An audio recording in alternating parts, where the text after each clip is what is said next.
My name is Falola Ojediran Ojebode. I'm one of Egungun Devotees in Oyo Town, Oyo State, Nigeria.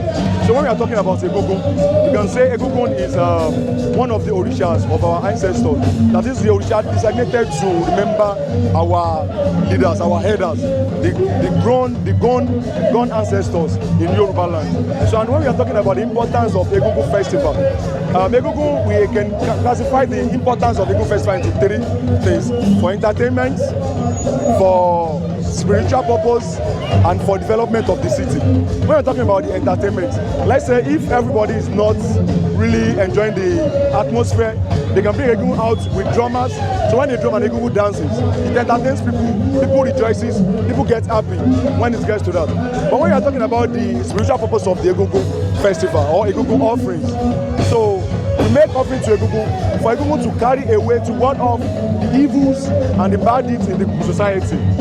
We use Egungun to control social vices, the community vices. So that's one of the important, the spiritual purpose of Egungun. And also we use Egungun to bring development to the city.